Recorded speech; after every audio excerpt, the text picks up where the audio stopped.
কমলপুর পঞ্চায়েতের ২ নম্বর ওয়ার্ডের নাম হল ঋষিপাড়া। অভিযোগ, নগর পঞ্চায়েতের তরফ থেকে বিভিন্ন বাড়ি থেকে ময়লা সংগ্রহ করে সেই ময়লাগুলোকে নিয়ে ফেলা হচ্ছে ২ নম্বর ওয়ার্ডের একটি পুকুরের ধারে। পুকুরটি ব্যবহারযোগ্য ছিল। এলাকায় এই পুকুরটি থাকাতে বিভিন্ন সময় জলের প্রয়োজনের এটি ব্যবহার করা হতো। এমনকি পানীয় জলের জন্য এই পুকুরের জলই ব্যবহার করা হতো। কিন্তু ময়লা ফেলার ফলে জল দূষিত হয়ে যাচ্ছে, এমনকি জলে বিষাক্ত পোকামাকড় দেখা যাচ্ছে। এ নিয়ে নগর পঞ্চায়েতে অভিযোগ জানালে তার প্রতিকার হওয়া দূরে থাক, বরং যারা অভিযোগ করছে তাদের বিরুদ্ধে মামলার হুমকি দেওয়া হচ্ছে, জানালেন ঋষিপাড়া এলাকার বাসিন্দারা। পরিকল্পনা নিছে দেশটা স্বচ্ছ রাখার লিগা।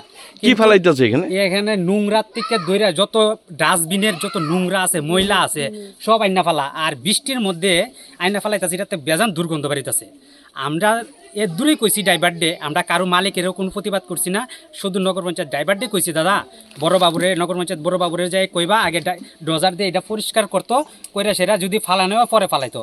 কিন্তু এই কথার প্রতিবাদে, এই প্রতিবাদ করতে যাইয়া আমরা দুইজনের নামে কেস হয়ে গেছে।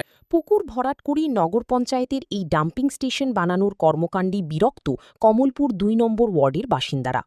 কমলপুর নগর পঞ্চায়েতকে স্বচ্ছ ও সুন্দর রাখতে সাধারণ জনগণের পাশাপাশি নগর পঞ্চায়েতের কর্মকর্তাদের এগিয়ে আসার জন্য আহ্বান এলাকাবাসীর। সমস্যার সমাধানে নগর পঞ্চায়েত বিশেষ ব্যবস্থা নেবে, এটাই আশাবাদী কমলপুর ডিসিপাড়া এলাকার বাসিন্দারা। Bureau report, news now.